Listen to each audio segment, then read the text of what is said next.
Love this podcast? Support it and sponsor today. Simply head to ozcastnetwork.com for details.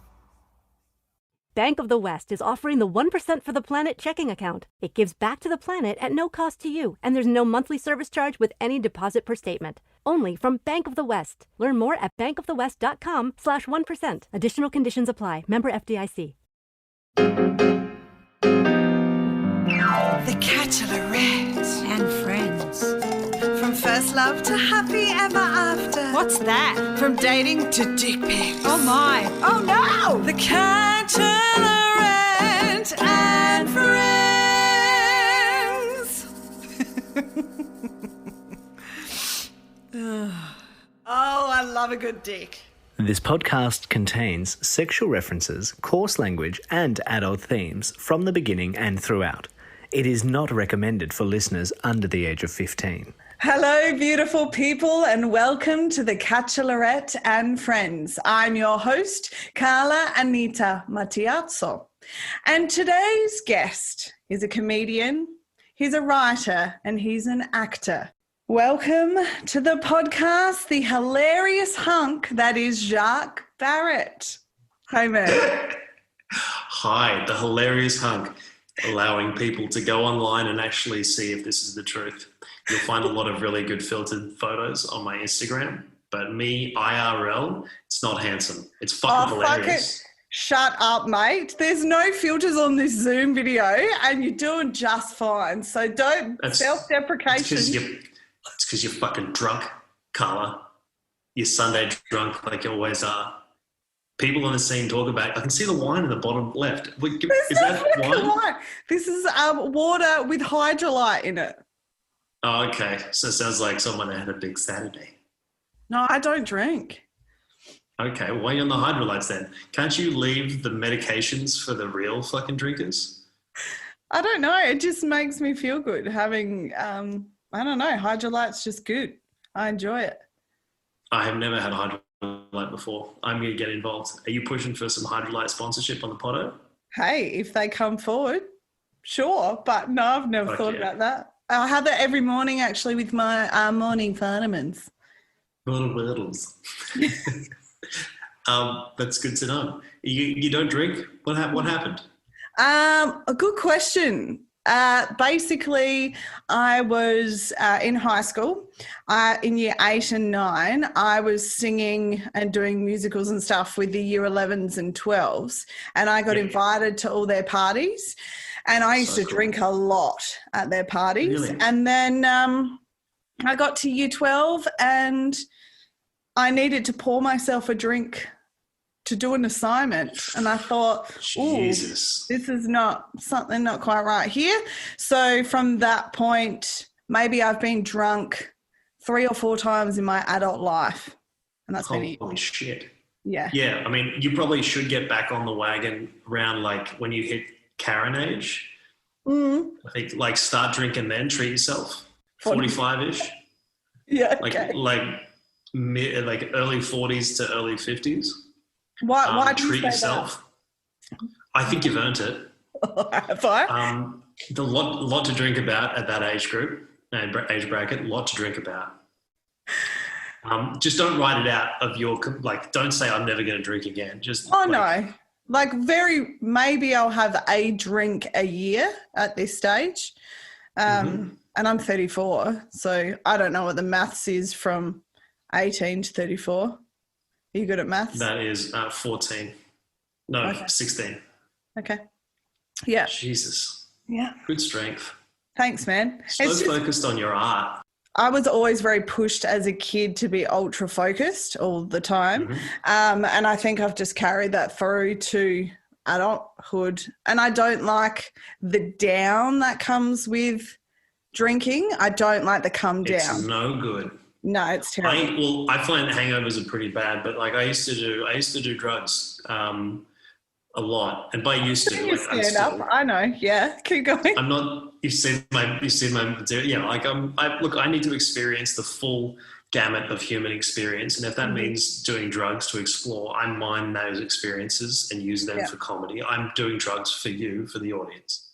Thank you. Thank you. That's a good, did you like my spiel? Did I rush it? It felt like I rushed it. Anyway, so I've done a lot of drugs. And when I was younger, I did quite a lot, of like party drugs and stuff like that. Well, not a lot, but the come downs, I would bounce back. 24 years old, the next day I'd be fine. I could go to work, wouldn't be too bad. And now, like, if I have a big night just boozing, it's now like it's a 4-day come down. Yeah, it's not nice. Just alcohol. It's not nice at all. And I actually got diagnosed with anxiety at the end of last year. I didn't realize I had it. I just thought this is how everyone lived. Well, thanks, babe. It's nothing. I'm the first person to get anxiety. Did you know that? The come downs, and coupled with that anxiety, the hangover anxiety, so bad. It is terrible. And, no good. No. Playing back what I said when I was drunk the night before, just on loop. Gross. Right. Anyway, so I respect your choices. It's what I'm saying. Oh, thank you. Thanks, Jacques. Thank you. I know that I'm quite a high energy, intense person, and I don't feel like I need anything to take me to, the extremes. Alcohol is a depressant in that it kind of tones you down a little bit. So maybe for the sake of your friendships and family, maybe have a couple of vinos and take the edge off every now and then just for their sake. Nah, because fuck that. Nah, fuck them. They can't handle me. You can't handle me at my worst, my best. Because I get really slutty with my talk when right. Sex positive, we call that. Do you mind? I get too provocative with my conversations when I drink. This sounds like perfect for the podcast. Yeah, I'll just get smashed and come on the podcast and see what happens. Come on the podcast. Hey, look at you. You've already started. I've already started. To bring the listeners up to speed, this podcast is based on the premise of my award-winning cabaret show, The Catchalorette. There's always a catch, where I talk and sing about first love to what I thought was happy ever after and everything in between. So let's start there. Can you remember your first crush? My first crush, definitely Madonna. Like a Virgin. Yeah. That film clip is high octane. Too much. Like, that rivals like late night SBS programming. It was very provocative. It was. And sexual. It awakened me. I remember I used to be in the shower and I would write on the steam of the shower glass window, "I heart Madonna." Oh, bless you. That's cute. Yeah, I won't tell you what I did after that, but yeah, no, we can guess. What you can't? I'm 7. What do you think I was doing? I don't know. You sick fuck. Yes, I'm not doing what. Yeah. No, what I was doing, I was going and getting the newspaper and like cutting out individual letters and then sending her love letters. I don't know. See what happens when you get a comedian to just talk off the cuff? It's like it goes fine at the start, and then I start. And then I start fucking running my mouth. Definitely Madonna. My first actual crush. First actual person who is in the same physical space as me. Mm-hmm. I don't know. I need more time. What was yours? Have you talked about your first ever crush on the podcast? A little bit. My first crush, I kind of feel like looking back, it wasn't. Looking back on where we first met. Yeah, I can sing too. I'm a 1.25 threat. Guess what, lovers? The Catchalorette, There's Always a Catch, is back on stage in 2021. First up, The Mill, Adelaide Fringe Festival, from the 18th to the 28th of February, 7:30. Tickets on sale at the Adelaide Fringe website. Look, there was a boy in year 3. His name was Paul Abbott. And I remember him bringing back from school holidays. Him and his family went on a trip interstate. And he brought me back these 2 little teddy bear earrings that had the stomach of them was the like mood. You know how you used to get mood rings? these earrings had like the mood, like stone in them. So when I wore them, they used to change colours. Yeah, I guess Paul was my crush, really. That's it, and it should be. And Paul, I mean, how old? Grade 3, right? Grade 3. So you're 8. The emotional maturity of Paul at 8 years old. Look, I don't want to talk out of school here, but I think your first crush was gay. I mean, he's married with 3 children. He's not gay. Hey, details. How many times has that ever happened? A man hiding his homosexuality inside a marriage? Never happened ever. Yeah, never. Only happened twice in the 50s. Right. Never. But the emotional maturity, that's a fucking good gift.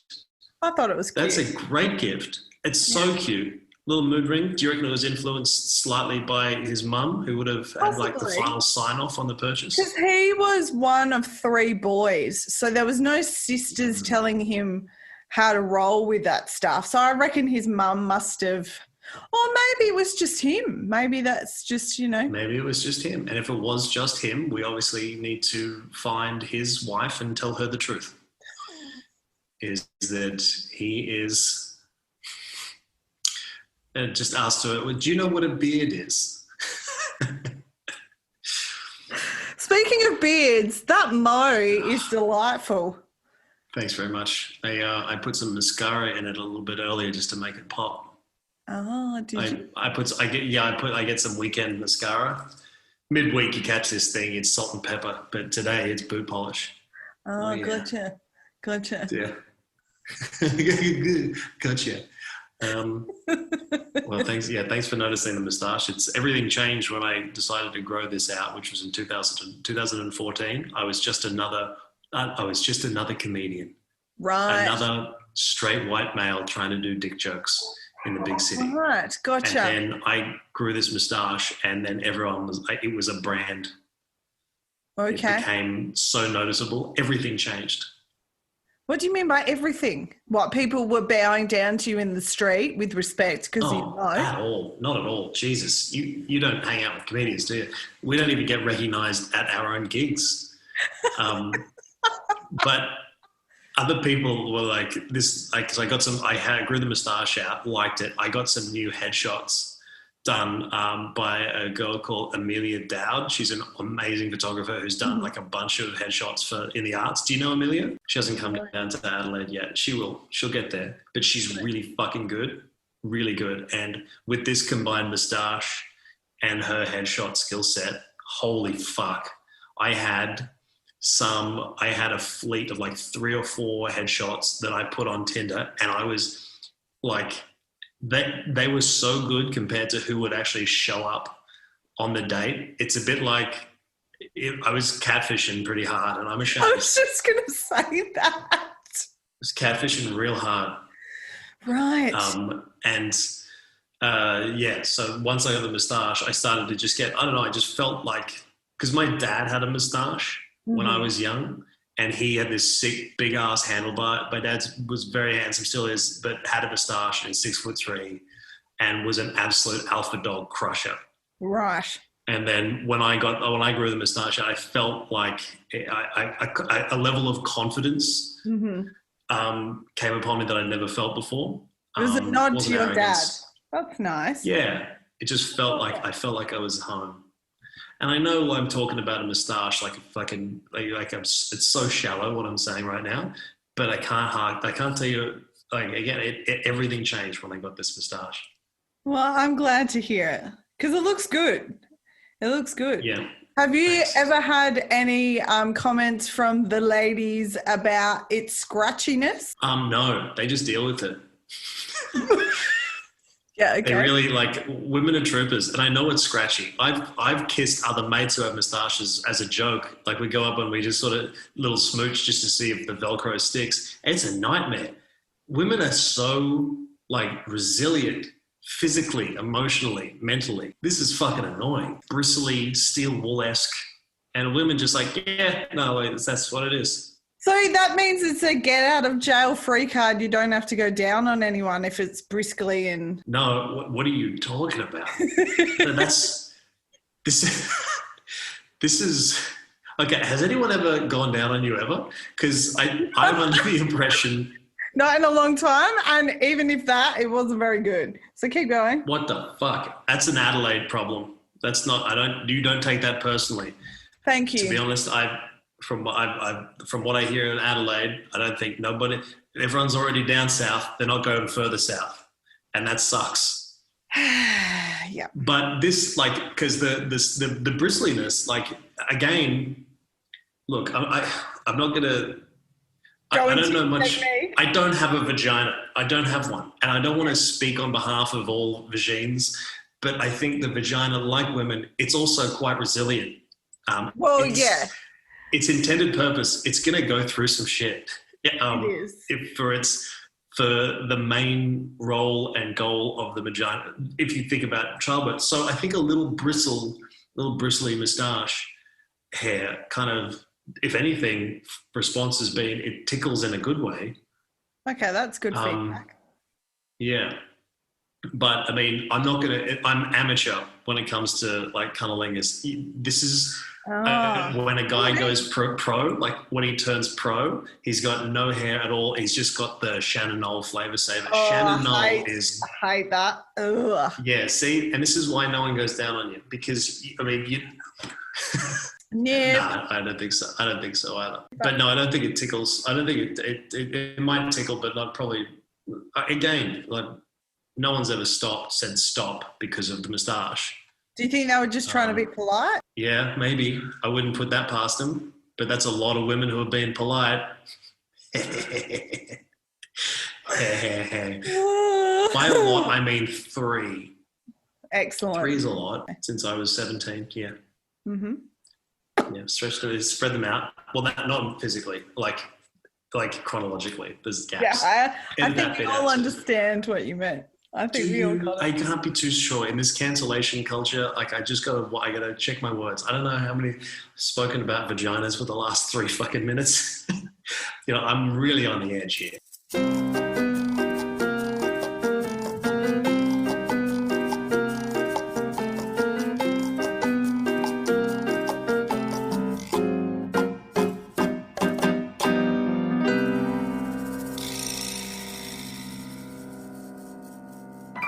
So after Madonna, who was the next female that dazzled your world? I went to an all boys school from grade. Yeah, not my choice. But I went to an all boys school from grade 7 to 12. So my experience with women was kind of limited because I'm an only child. I didn't have no brothers, no sisters, and obviously no girls went to our school. And so I was like, I don't know. I was always a fan of girls. I always thought girls were great, but I didn't know any. And I'm trying to think what crushes. I didn't even allow myself to even have a crush because I was like, well, why bother? Because nothing's going to come of it. Sure. And then I got to, there's no real standout crushes up until, I don't know, my first ever girlfriend when I was 17. Because you went to an all-boys school and you're an only child, how did you work out how to share with people? Because I would imagine that with so much testosterone and stuff around you, especially during your formative young adult years, and because you don't have any siblings to bounce off what's right or what's wrong or how to conduct yourself necessarily without always having to get your way. How did I not end up in juvie? No, how did you not end up a misogynistic dickhead? Oh, you don't know that I'm not. Yes, I've been real nice. Okay. Damn it. The truth always comes out on the internet. That's what sucks. I'm trying to act like I got this steel wool handlebar moustache, acting like I'm the bad boy. I'm like, chicks, I don't even talk to them, don't respect them, and hoping to get the bad boy appeal. It's in your eyes. You can't get it. Yeah, sorry. Yeah, it's not. Oh, well. Sorry, keep going. Oh, well. I'll let you unpack that? Yeah, well, I don't know. It's not my stance. I don't know. Only children might have a bad rep, but we're not all fucking animals. We're not all these like selfish. Like I shared with mum and dad, and I have friends at school. We shared and stuff like that. And comedy's about sharing. Like you sharing like bad stories and funny stuff with the audience. And I don't know. Sharing. I don't know. When you're an only child and you're really like you're starved of fellow like child age attention and company.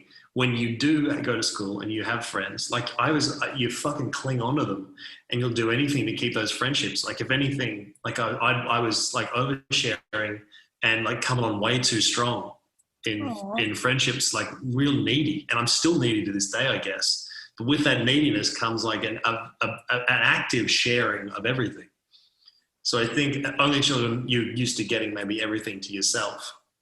Right. But then it completely flips when you realize that to actually maintain friendships, you got to share.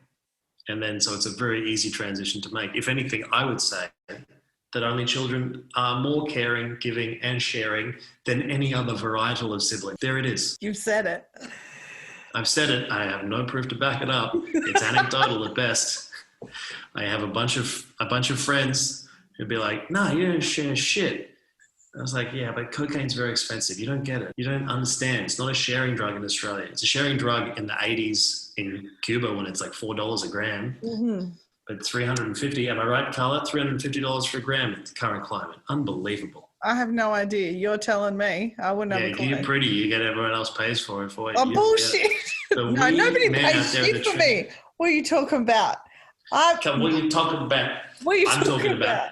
The very small sliver of female privilege women experience compared to men is that you won't pay for as many drugs as men do. Okay, two things.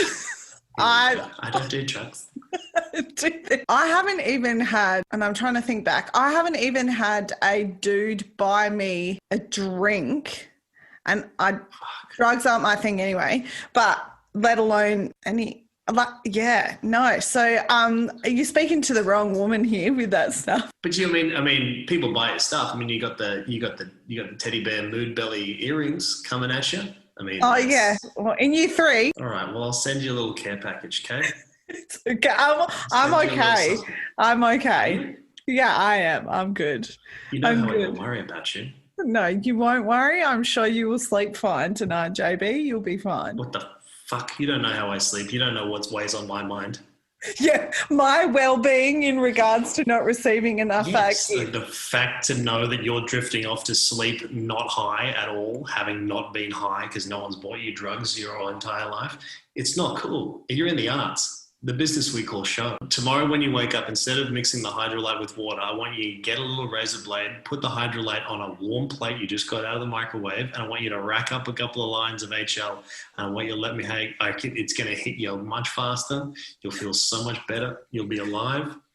And and your vitamin tablets, shelf your vitamins. I want you to insert all of your daily ritual, like start my day vitamins and minerals and whatever. I want you to consume them like they were drugs and see if you get a better high purely through like snorting them or shelving them or injecting them.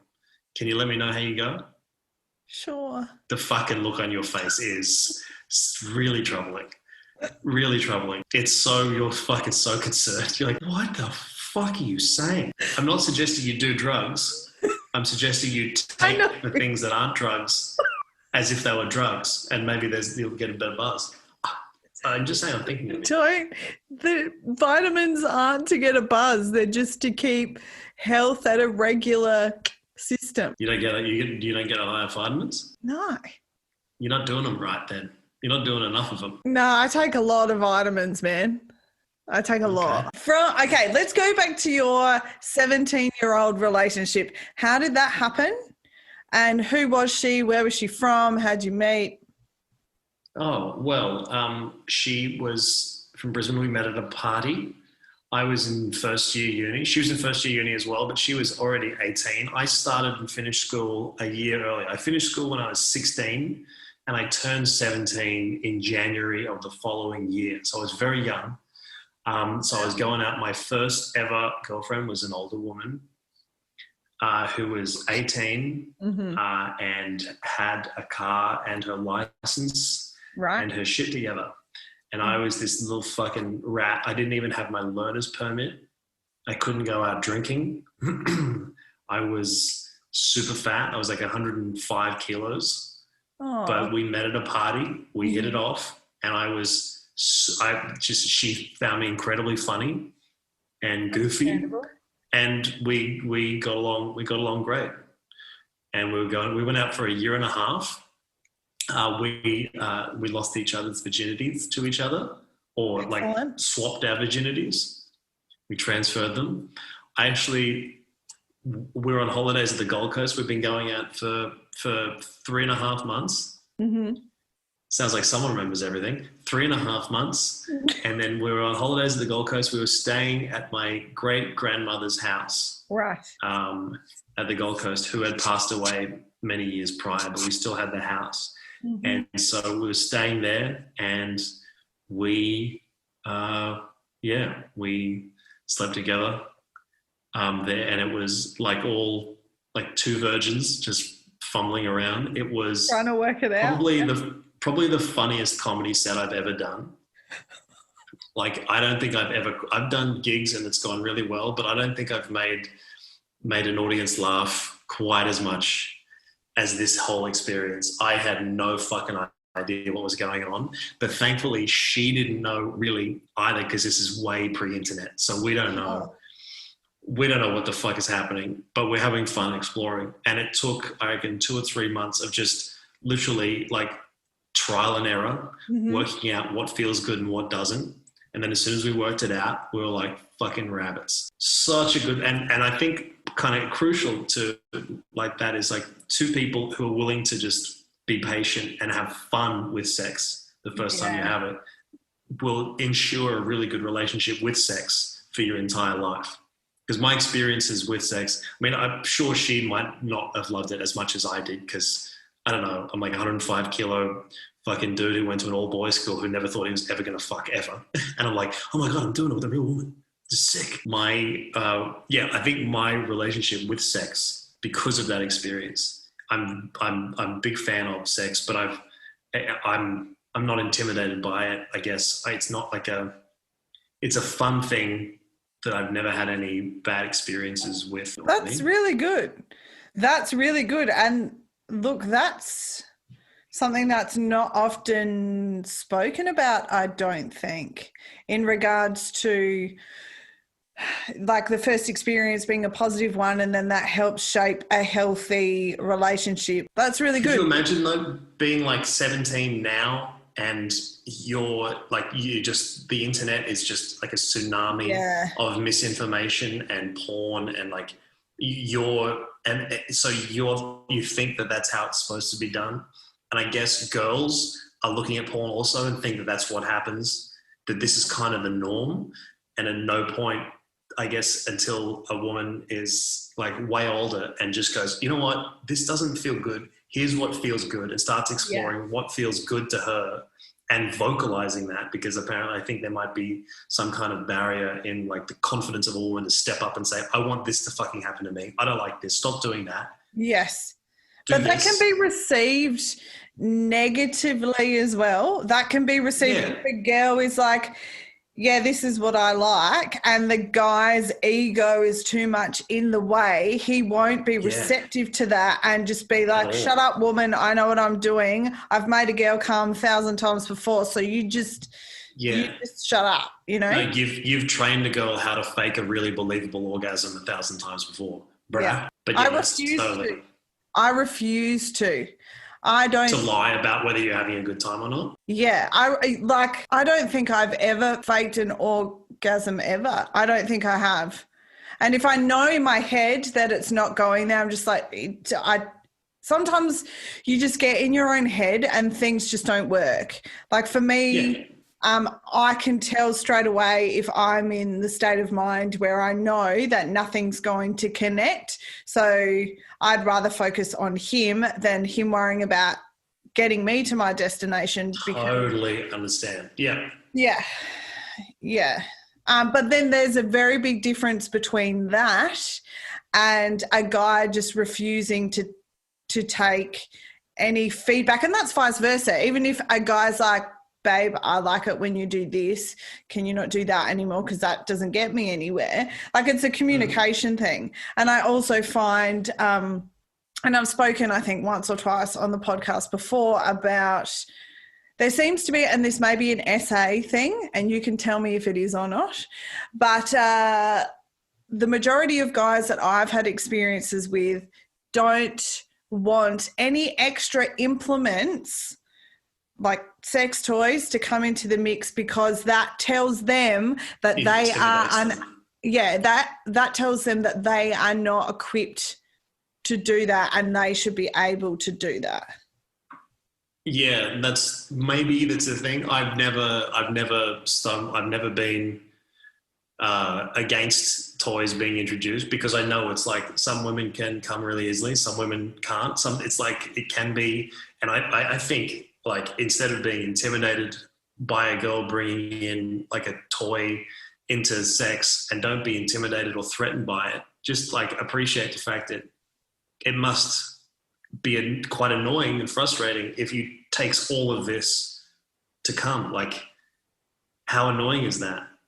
Especially as a dude, like, we can come pretty easy. Yeah. Most dudes, it takes me a while to come, which is handy, but it's like I need to be in the right frame of mind sometimes as well. It's not a fucking guaranteed thing, which I'm very happy about, because I think for some dudes who just have no control of it, they just come on a dime within 30 seconds, that would suck too. But like, how annoying it must be for a woman, especially when you're looking at porn, or your friends, like, you might have friends who are like, yeah, I came like 8 times last night, and you like maybe come once a year or whatever.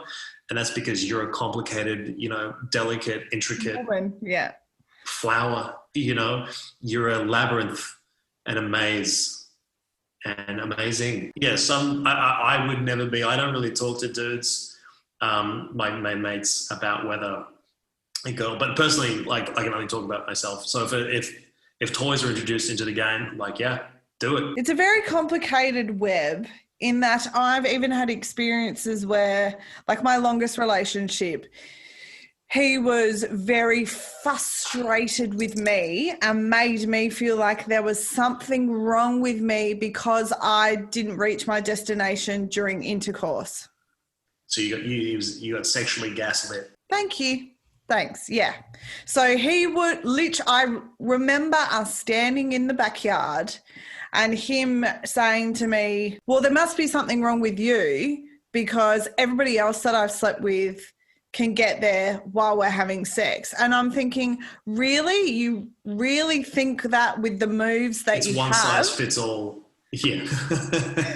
All you can think about is how nice all his previous female sexual relationships have been, how nice those women, how charitable they've been, having great time. Oh, I'm coming. Here I go again. And he's like, yeah, you fucking coming. Yeah, boo boo. And then gets to you, and you're the first girl that he's met that's not going to fake the funk on a nasty dunk. And so you're like, nah. And he's like, must be you then. You broken. It's like, Yeah. And he made me feel really bad about it as well. And then it also got to a point where it was very clear that he just didn't want to make effort on lots of different, parts of the relationship. But it even got to the point where I'd try and initiate intimacy, and the response I would get was, well, you know how to do it yourself. Because he needs the ego boost of knowing that he can make you come. That's important to his identity, is the feeling, the big man feeling. Like, that's another thing. It's like toxic masculinity rears its ugly head in really strange ways. And I never thought about this until I read it in a feminist, on a feminist website, feminist blog. And she was like, okay, you relentlessly seeking out and trying to make the girl you're with come is actually toxic masculinity. And as much as she maybe might feel your pursuit might cause her to come, you might eventually like make her climax, the reason behind it is your ego and your want. And it's granted, I mean, if I like making a girl come, and if I do that, my ego is like, yeah, you did it, good job. But it's also like, if she's having a good time and I'm having a good time, giving that good time, then we're all having a good time. Yeah. But if you're doggedly chasing that, pursuing it relentlessly, mechanically almost, because if a woman, I've been led to believe, if it's not that easy to make a girl come, if she can't come easily or doesn't come at all, the experience of it, the intimacy of it, it's still pleasurable. Depends on the dude. But it still can be. Like, it's not like a terrible feeling the whole time or just a normal feeling, a boring feeling, and then you come and it feels great. And then you go back down to normal. It's pleasurable the whole time as long as the guy's doing the decent job. So, and even then, I'm led to believe again that for a woman, the whole idea of like, it doesn't matter if you come, if you don't come or not. If you're having a good time the whole time, that's a good time. But for dudes, it's something internally, something in our body is like, if we don't come during a sexual encounter, there's a real feeling of like, this is not finished.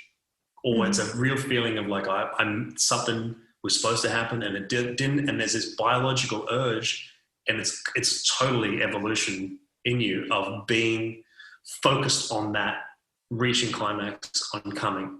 And we think that and have that internally hardwired into us by Mother Nature, and we assume that women are like that as well, that you need to come as well. Yeah, but I think I agree with what you've just said, but there's also another aspect to it that I feel if consistently the dude reaches climax and the woman doesn't, and the dude's okay with that, what is your take on that? Because that is fucking frustrating. If it's a repeated pattern all the time of one person getting there and the other person not, what are your thoughts on that? It's a case-by-case basis. If, for instance, she's a woman who's like, I don't really come much, but as long as like a focus on her pleasure, even if it's not resulting in a climax, as long as a focus on her pleasure supersedes, or at least is in the lead up or happens before he comes, as long as an effort is made to make sure she's having a good time. Yeah. And then once either she's come or not, and then you say, okay, well, now it's my turn. Yeah. I'm going to come. But if you're just totally in pursuit of your own personal pleasure as a dude, and it's only about how you feel, how is that good? It's not. For anyone. Like, I even feel sorry, even a little bit for the dude there. Like, you're not experiencing what sex is truly about, which is about the mutual joy. It's everyone having a good time at the same time, but still doing their own individual pursuits, feeling good themselves, but making sure the other person's feeling good. That's the intimacy of it. That's the joy of it, I find, is knowing that everyone's having a fucking great time at the same time. I like that. That's really good. It's a hypothesis and it's an ideal. But I mean, there's so many other factors that come into it, including like sexual confidence, sexual experience. Your relationship with sex, person to person, will vary. Like my initial experience, like I said, losing my virginity was really good and fun and joyous and exploratory, and it wasn't ever like an awful, dread-worthy kind of, I'm nervous about this. It was always fun. That's important. So everyone's relationship with sex is going to be all over the fucking map. Correct. Correct. But I think, I don't know. Well, if you look at porn nowadays, like it's a real focus on the pleasure of, most porn is about the pleasure of the dick, not even the man, because you hardly ever see the full man or his face. It's just a woman doing a thing to the dick. Yeah. And it's just all about what that dick wants. Correct. And she's having a whale of a time, but it is like, that's what the majority of viewership of porn is male. And so therefore they cater to the male fantasy, which is the idea of cock worship. I find it quite aggressive, the majority of that genre of porn, and therefore I've only seen it. Like the first time I was introduced to porn would have been as a teenager by one of the boys I was dating.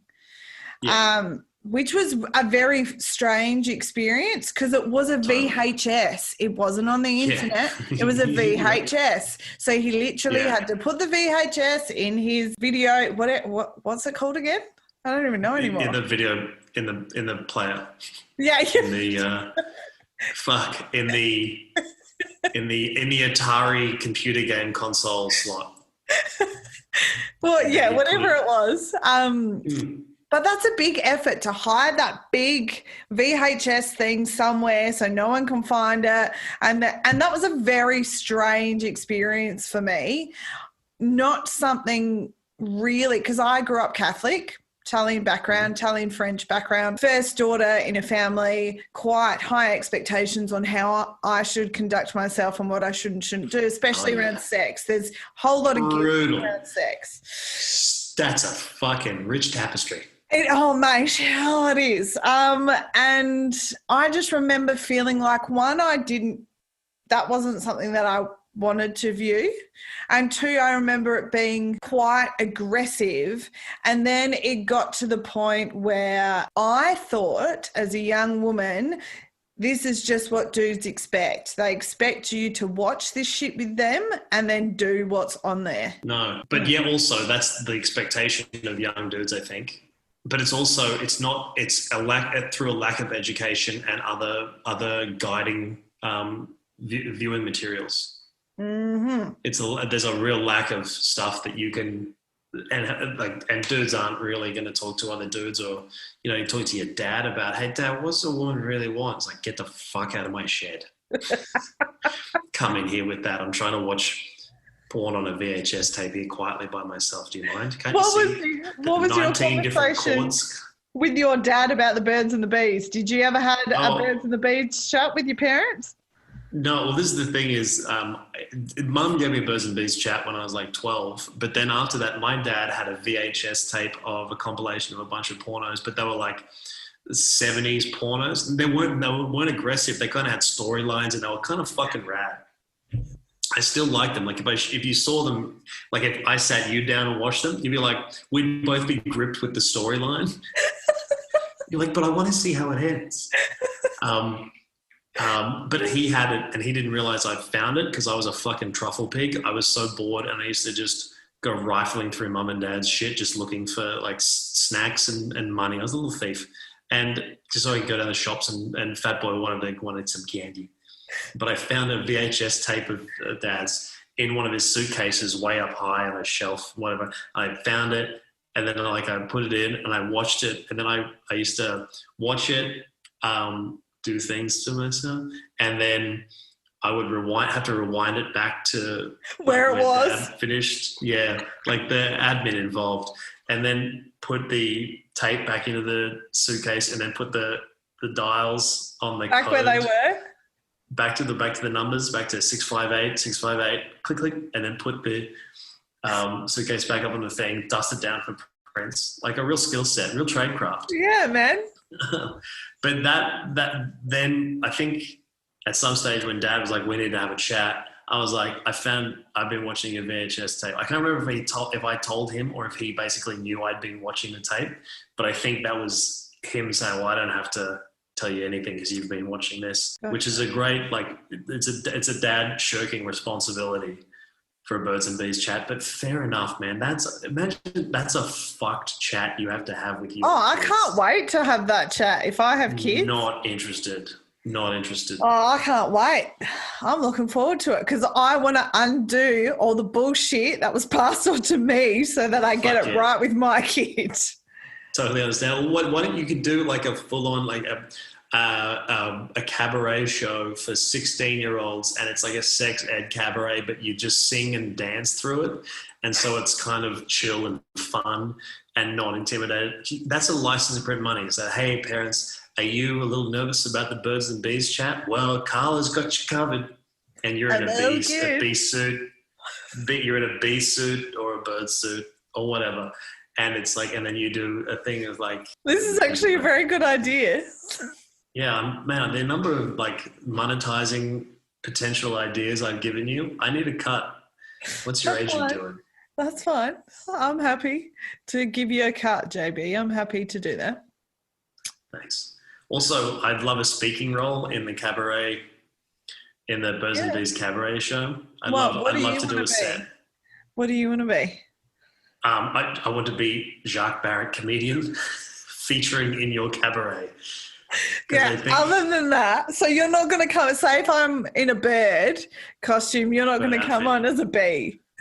No, I'm not going to come on as a bee because it's like, I think bees sends the wrong message if you're going to talk about sex, because when a bee shoots its stinger, it dies. So it's like you come once and you're dead.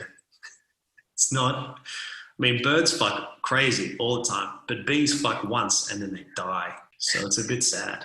So why do you think it's referred to as the birds and the bees then? Just purely because of the alliteration.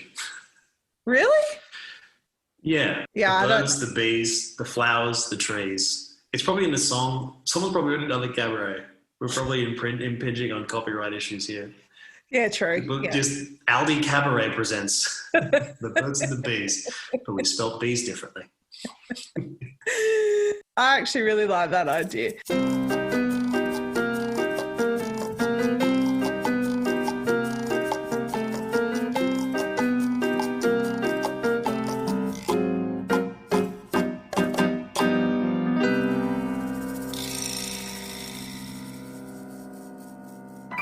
Okay, let's push forward from you've had the fun experience first time round with your first girlfriend.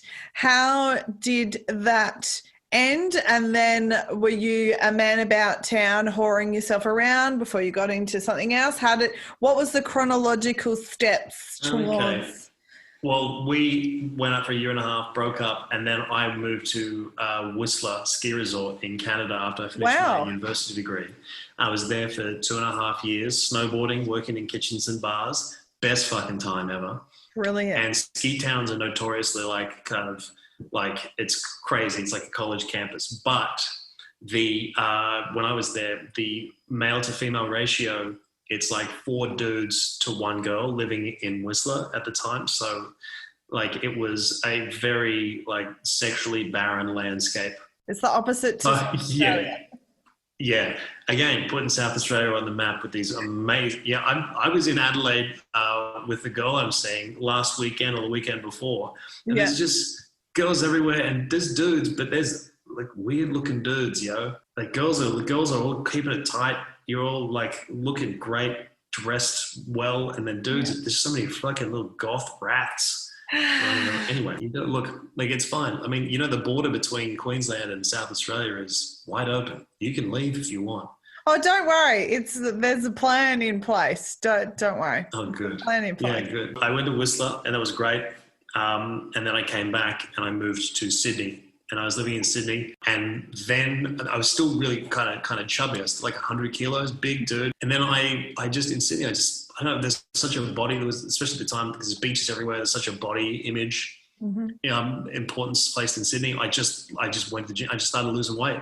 I lost weight. I got down to maybe 80 kilos. I lost 20 kilos. Wow. And I started to become I have some a little bit more sexual currency, I guess. And then I started doing comedy when I was 23, 24, roughly around that. And then just gradually my confidence and everything started to lift. And then doing comedy, obviously, it's a little bit of it's an assistance. Not that women like guys with a sense of humor. I'm sure funny guy, fun, good to hang out with, but it's more the fact that you're on stage and you're visible. You it has all of these things just heightened or increased my sexual currency, I guess. Yeah. And then when I hit roughly maybe 20, 28, 29, 30 or something like that, that's when I started to I was, a man about town quite a bit. I was respectfully totally not being a piece of shit, but I was definitely sexually active in the community. Mm-hmm. I guess we could say that. And then had a couple of girlfriends over the course of that. Couple of that 18-month long relationships interspersed with being single. And then so now I'm 40 and I've just started seeing a girl and it's going great. Oh, that's nice. Congrats. Isn't it? That's lovely. Thanks. We're having a great time. Excellent. To move back to the homeland. The prodigal son had to return to Queensland to find his boo. I'm sure your parents are very happy about that. Yeah, they're stoked. They live in Sydney. They're not. They're like, fuck Queensland. I ain't going back there. Too hot. Throughout a lot of relationships, I've been with amazing. I've had amazing girlfriends that've all been great, but there's always been like an 18-month ceiling. Strangely, like if something happens to me where at the 18-month mark, I'm not sure what I'm supposed to be feeling. If it's supposed to feel more or whatever. But I've had relationships that get to that point, and there's this weird kind of wall that I hit. They hit it as well, and it's just sort of like, okay, and they break up amicably, but they break up, and so I'm now just assumed that I'm going to be like just going to live my life most likely with girlfriends, but I'm not going to marry, and I'm not going to have kids. I've just, when I said to myself when I was about 30 years old, I said, you don't have to have kids, and this I said, yeah, I actually don't. And this like sense of relief that this just came over me. It's like, yeah, I don't fucking, why do I have to have kids? Because I was sort of feeling like, well, society says you just got it. That's pressure. Yeah, but not even pressure from family or anything like that. It was just society in general. And I just went, or you can just not have kids. And then from then on, it's like, yeah, you don't have to. Enough people are having kids themselves. We're not running out of people. No, we're not. And, usually the ones that shouldn't usually do. Usually do have the most, and 100%. Fucking frustrating. When you see, that's the only reason I might have kids is when I see who's having kids, I'm like, well, I've got to balance your shit out with at least something. Yes. Yeah. We got to have some, some diamonds in the rough somewhere. Fuck yeah. So like that, the journey up until now, and yeah, like 40 and still having lots of fun. I still go out. I'm very social. All my friends are married. In fact, all my friends have been married, and most of them are currently going through a divorce. And so I'm hanging out with them. Yeah, really. They've all gone through the full thing. And it's like, hey, feeling sorry for you at their weddings. Like, oh, she's single. Jacques got nobody at the wedding. I'm so sad for them. I hope he's okay. And then like 7 years later, we're all fucking sitting at home on a Tuesday night getting pissed. It's like, fuck, man, divorce sucks. Like, yeah, bro, it looks awful. And I've lived, over in America and Melbourne and all that kind of stuff. So I think that's maybe why I've never gotten married and I don't have kids and I'm in my mid-30s, is because I saw the world, and you don't have to pop out kids and get married in your early 20s. Like, tends to happen a lot in SA. And during the pandemic, it's definitely been throughout my Facebook feed. It's either been separation, divorce, or babies. That's the trend I'm seeing. Man, I really think like COVID might be the death knell for marriage as we know it, because I think you can't compete with these statistics. You just can't compete with how many marriages end. You can't. And at some point, we're just going to have to tell me if you think there's any merit to this. Why I think there's such a hyper focus on marriage and weddings for women. It's conditioned into women, for society conditions women to think that the wedding and being married is really fucking important. Like it's a big day, it's her day. Do you feel like maybe that's because in the lead up to that for women as a society, we don't have enough big milestones that society celebrates for women in the lead up to marriage? Because I think as a dude, like there's so many, like you just celebrated as a man when you achieve anything so much. Like everyone's like, you're 21, sick, or you got your car, got a job, like or you won your footy, sport, blah, blah, like you bought my first car, and it's like this, everything a man achieves is so condoned and celebrated by society. And I think for mass society doesn't really celebrate as many achievements for women until it comes to like marriage, when you go all in. Yeah. So I think it depends on the culture. For example, my nonna on my mum's side had a big emphasis on, if you are not married by a certain age, you are not the boys, just the women, girls in the family, you are not valuable as a person. Yeah. If somebody else sees value in you and they marry you, then you are worth something. Yeah. It's a bit like the market. The market dictates. Yeah. The market dictates the value of the product as opposed to the product dictating its value itself. Yeah, so I've been single for a very long time and I don't have a relationship with that side of the family, but that's a long story for another day. But my nonna had pictures of all my cousins' weddings everywhere in the house. And yeah, there are a few photos of all of us grandkids when we were little, but there was nothing, I wasn't anywhere, there was everybody else. Yeah.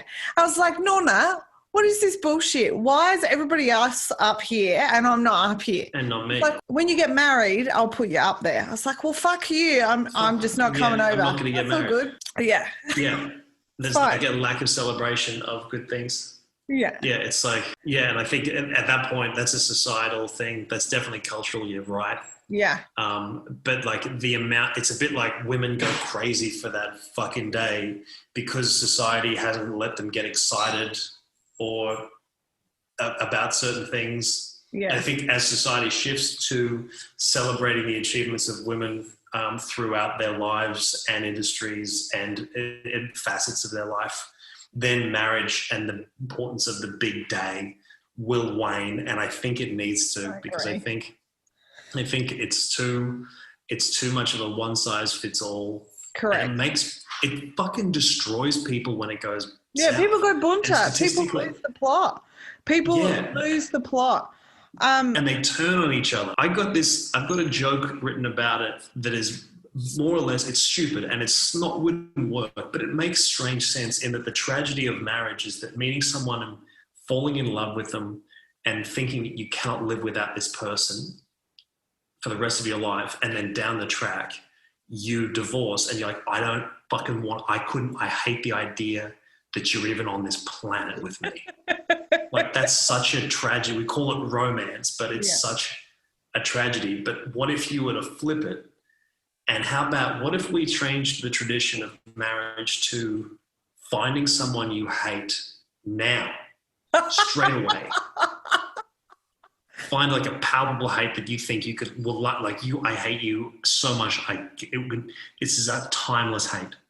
I will hate you forever. I cannot see a world or a time where you do anything that wouldn't be any redeeming quality that wouldn't make me want to fucking hate you forever. And then you find someone and then you lock it in. You go halves in a house and you move into the house. If you cheat on that person or you're physically violent, you lose the house to the other person. You forfeit. But what you do is you take that hatred in and you put it into a pressure cooker and you force yourselves to just work it out, to learn to live with each other, to find things that you actually like about this person. And I really think over time, people will learn to look at positives as opposed to the negatives. And to think that maybe you take someone that you hated, that you thought you'd always hate for your entire life, over time realize that you quite like this person. Yeah, because there's a thin line between love and hate. Exactly. And then you get to a point where you got to go see a therapist because you've lost that hate. You're starting to fucking feel things for each other. So you got to go see a professional, and the professional you need to go back to when you first hated each other, and you need to find those elements and bring them back. Otherwise you're in danger. This marriage is in danger of working. But how fucking romantic is that? Oh, so romantic. That you can take hatred and then turn it into like a love and an honesty and like a true bond. I mean, it's stupid. It wouldn't work. But I mean, if someone's not going to have a dialogue about marriage and talk about marriage and how the fact it's not fucking working in the modern era for some reason, we know the reason. We're a different. Marriage was a different time when we didn't live as long. We didn't live as long, and also society was a lot more, if it's broke, you fix it. Now it's like, if it's broke, buy a new one. Yeah, correct. So many elements are changing. Look, I think you've made some very interesting points there, JB. You've made some interesting points. But something that you did say, which I totally agree with, women on the lead up to getting married, they lose their fucking minds because of the pressure, because of everything has to be perfect, all that kind of shit. Now, I've always been quite unpopular with my thoughts on marriage. As in, if people choose to get married, that's fine, but the focus needs to be on the relationship and building a healthy relationship, not the one day of your life that needs to be perfect. And then I've heard so many women be like, so what's now? Oh, I guess we'll have a baby because I've got nothing. That's what you do. Yeah. Because I've got nothing else to look forward to. I'm like, fuck, I don't want to be with somebody where I'm waiting for the next thing. I want to be with somebody that I enjoy. This is the thing. Yeah, this that is the day, thing. Yeah. That moment, that's key because you're not working towards a thing. It's the journey, not the destination. And it's also if you can't be excited about that person, being with that person today, you need an event where you celebrate and you get the feeling of inclusion and you feel like you're doing the right thing according to your society's cultural traditions. Correct. And you get that buzz. But if that's totally, it's the point is having joy daily. Yeah. I want to wake up next to the person that I end up with and feel so excited the majority of the time because, look, PMS is a thing and, you know, you're not always going to be super happy all the time. But men get their periods as well, by the way. It's been pretty much fluctuation. We definitely do get You guys have a hormone thing? Yes. Yep. Yeah, it's all over the shop.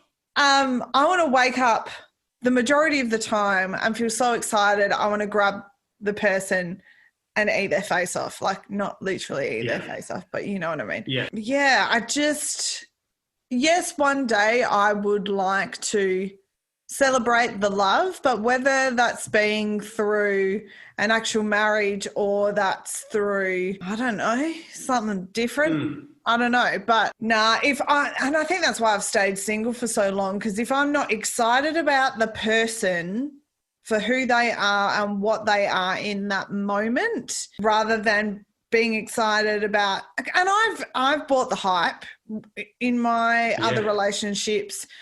I was, you know, the three guys that I've had relationships with and dated as an adult, 2 out of the 3 dangled the we'll get married one day situation and was like, if you do this, this and this, then we'll get married. So like making me jump through hoops to prove that I'm worthy of marrying. That's just fucking, are they friends with your nonna? I think as I've gotten older, say when I was 21 and I was engaged at 21 and that didn't work. Because I know that didn't work because I broke my back. I was on endone. That fucked with me and the relationship fell apart. But other than that, like if I got married then, I wanted the big wog wedding, the big Italian thing, the big dress, 250 people. I wanted the fucking ballroom. I wanted all that shit. And as I've gotten older, I'd be quite happy to go to City Hall, stand under a tree, maybe have the very important people there. And nice food, nice dress, that's it, you know? Yeah, exactly. It's impractical. I mean, if a woman, I think you can safely say, if a woman is focused on having the hugest fucking day with this huge celebration and this blah, blah, blah, blah, I think it's safe to say that she has been undernourished in celebrations up to this point. Why do you think I do cabaret? JB, why do you think I force people? Award-winning cabaret. How many awards, celebrations, you so nourished, your trophy cabinet is full, and that's why your ring finger is empty.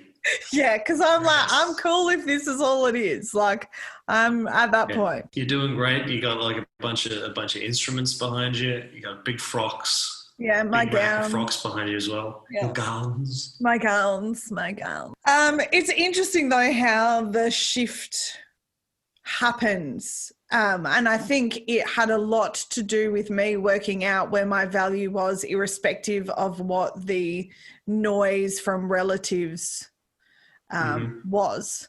And I think the more I am comfortable and happy and content in my life as it is, the whole yearning for the big fuck off wedding, like that's not there anymore.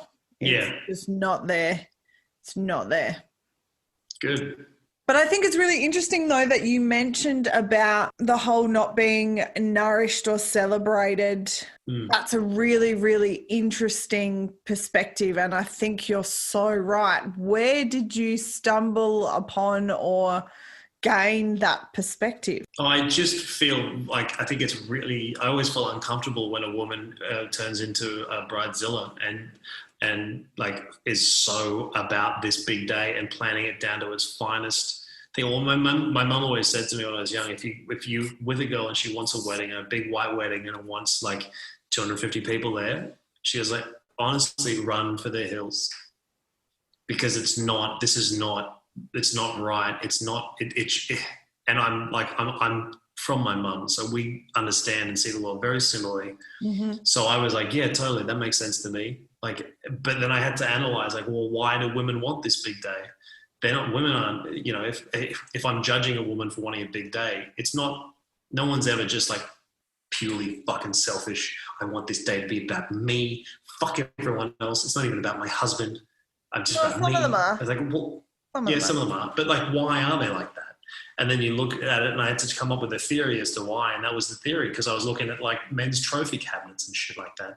And like all the things that I've ever done in my life, everyone's like high-fiving and fucking fist pounds, and, you know, everyone's having a great time. And then maybe for women, it's like, no, you're not anything and you're nobody until somebody kind of loves you or wants to marry you.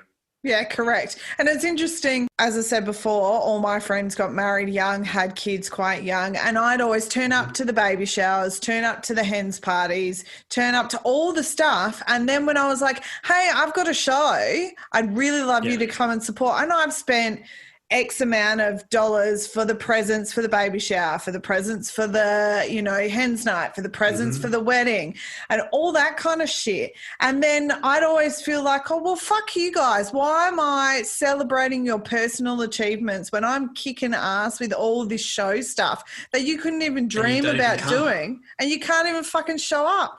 And then I just stopped going to those things. I'll go to a wedding and an engagement party if I really love the couple, but I'm also at a stage where I don't understand why we have engagement parties anymore.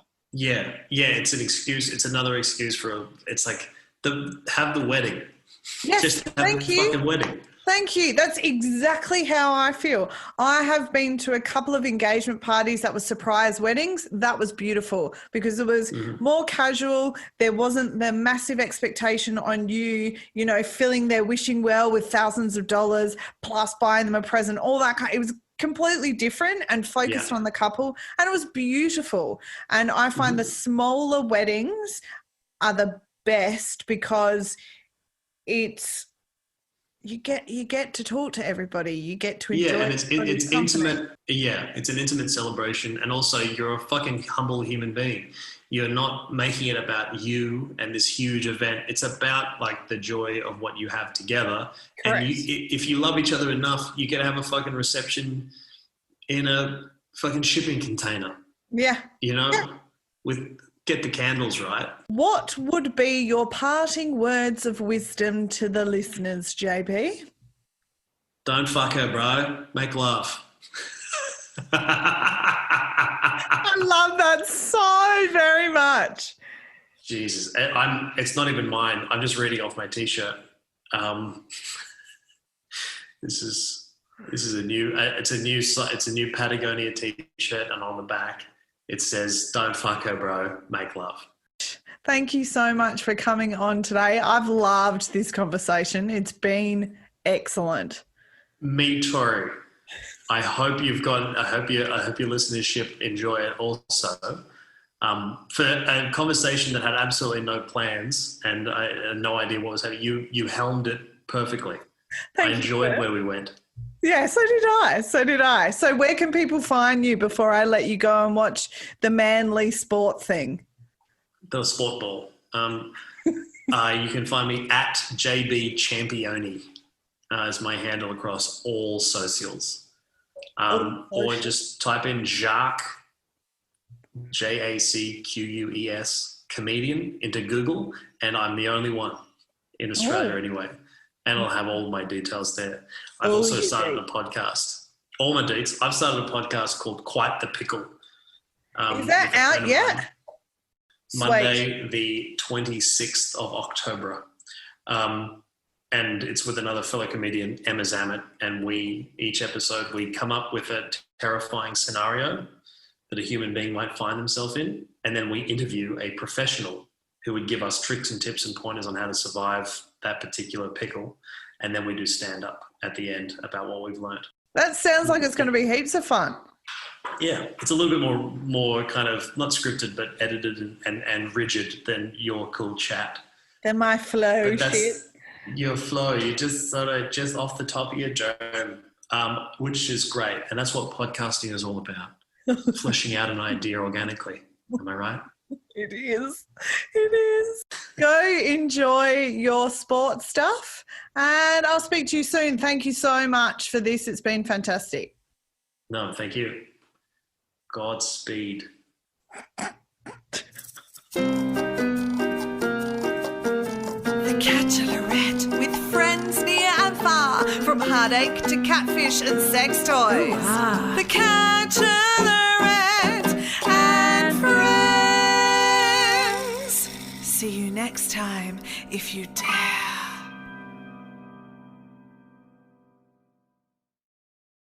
Bank of the West is offering the 1% for the planet checking account. It gives back to the planet at no cost to you, and there's no monthly service charge with any deposit per statement. Only from Bank of the West. Learn more at bankofthewest.com/1%. Additional conditions apply. Member FDIC. Love this podcast? Support it and sponsor today. Simply head to AuscastNetwork.com for details.